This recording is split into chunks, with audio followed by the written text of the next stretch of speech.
Les élèves ont participé. En 2017, c'était la première édition. Emma, ici présente, Fabrizio, ils étaient les anciennes qui ont participé.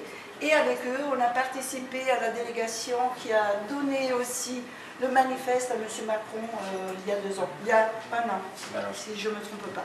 Je laisse la parole à Emma parce que Emma peut vous dire qu'est-ce qui s'est passé. Emma, je vous laisse la parole. Bonjour madame. Sono già bienvenue par la gente. Ouais. Questi giorni già sono C'è. Je vais simplement vous dire quelques mots sur comment ça s'est passé concrètement.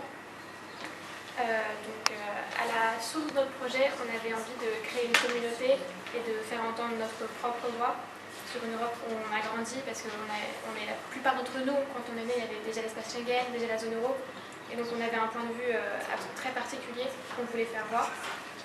Donc avec Totene, on s'est réunis pour échanger nos opinions, nos points de vue sur la vie politique et la vie européenne actuelle et future, mais surtout on a pu échanger sur nos différentes identités, sur nos personnalités, et finalement on a créé comme ça une communauté encore plus forte. Donc on s'est basé sur un respect mutuel et sur une compréhension éventuellement due à notre âge. On a commencé notre débat et c'était honnêtement assez dur. On a compris combien c'était important d'avoir une organisation concrète, éventuellement quelques personnes qui organisent, quelques individus qui vont organiser la masse. On n'était que 30, mais on était quand même 30 personnes d'opinions très différentes et déjà formées. Et on a dû d'abord se mettre d'accord sur les sujets qui nous semblaient les plus importants. Donc c'était une discussion très difficile parce que c'était une question de valeur.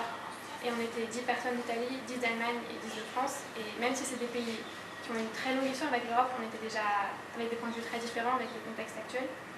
Et donc on a dû voter à main levée, ce qui était aussi une expérience difficile parce qu'il faut accepter l'opinion de la majorité. Mais je pense que c'est quelque chose qu'on a appris pour la vie et qui va nous être utile. Et ensuite on était distribués en petits groupes de 3 ou 4.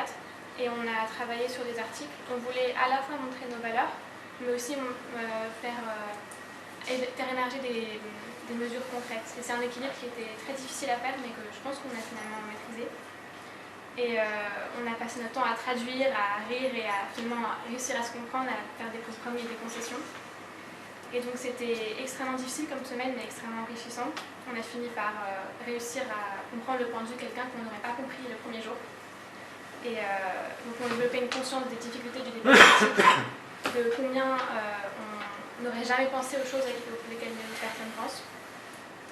On avait finalement du coup appris de l'Europe, sur l'Europe, mais surtout des uns des autres.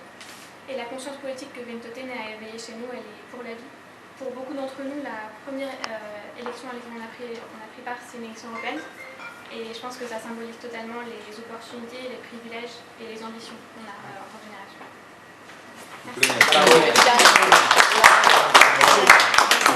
voulais juste ajouter que les élèves qui ont participé pour la France, c'était des élèves de section internationale et donc Emma, section allemande, puis section italienne.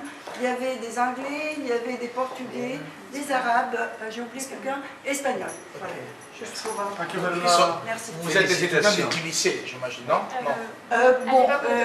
À l'époque du lycée, maintenant vous êtes à l'université. Voilà. Très bien. Maintenant la fac, elle est encore au lycée, Praticamente quelli che l'hanno già fatta, quando crescono lasciano la scuola e Sì, lasciano tutto.